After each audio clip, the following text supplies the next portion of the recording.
Medal of Honor meets Full Spectrum Warrior in a heartfelt, intense, and deeply strategic true-life war experience.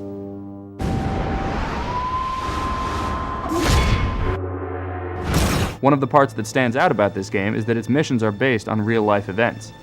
Brothers in Arms takes you from the skies over Normandy to Hill 30 in Carentan, through the streets and cities of France, across 7 long days of war in June of 1944, with the 502nd Parachute Infantry. Every step of the way is based on real-life events. You'll follow the same map across enemy lines that Fox Company did over 60 years ago. One thing that makes this game different from other games in the genre is that it focuses on the personalities of the men. Jesus, it's great to see you guys. The story is told through your eyes and those of your fellow soldiers. Each man has his own distinct personality and appearance. The men bicker, argue, joke, laugh, swear, and cry. All of this helps to make Road to Hill 30 an emotionally immersive experience.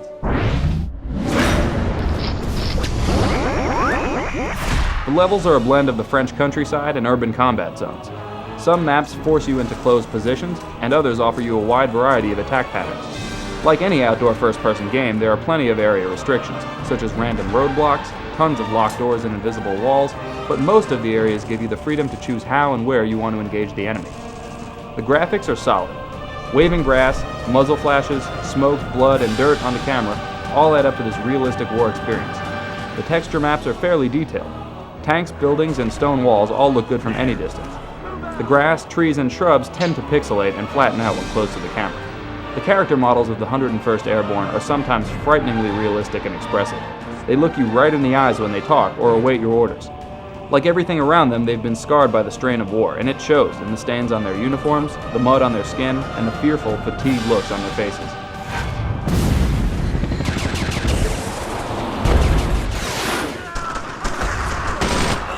Like the story and setting, the audio atmosphere is brutally authentic. The weapon effects are more realistic than fantastic, and you hear from your men on a regular basis. I'm reloading here! Fire! The music is serene and inspiring, and evokes the feeling of a calm before the storm of battle. It plays sparingly during missions, and like other World War II soundtracks, its mood helps maintain a historical and nostalgic perspective.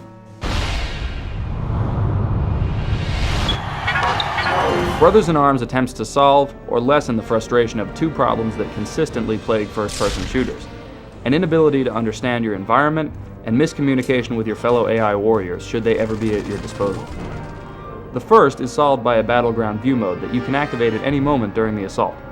This freezes the action in place and lets you survey the combat zone, scout for enemies, study their location, and plan an effective strategy for your attack. The second, commanding your troops, is easy to execute if you take the time to examine the playing field. You head up 2 3-man squads, one for cover and one for flanking. Some missions also provide tank support. You have direct control over where your men move and what they shoot at. Enemies have suppression indicators which gauge the potential danger of a group to you and your team, as well as let you know exactly where they are at all times. If you choose to keep these visible, they help to pick strategic and safe places to send your men. First-person shooter fans that prefer a run-and-gun, non-stop action adventure will probably be breaking the controller when they die for the 14th time by a German sniper. 1 or 2 well-placed shots can be enough to drop you. The action in Brothers in Arms is fast-paced, but every move you make has to be carefully planned and executed. The strategic approach to war combat also makes Brothers in Arms multiplayer mode a unique experience. Each player has 2 full squads at their disposal, which can make a LAN or online match frenzied and turbulent. If you have the patience, Brothers in Arms lets you control a battle like no other World War II first-person shooter ever has. If you're more of a one-man army veteran, then you'll grow tired of the strategy elements in Brothers in Arms. With a little perseverance and some careful positioning, hopefully you can make it to Hill 30 in one piece.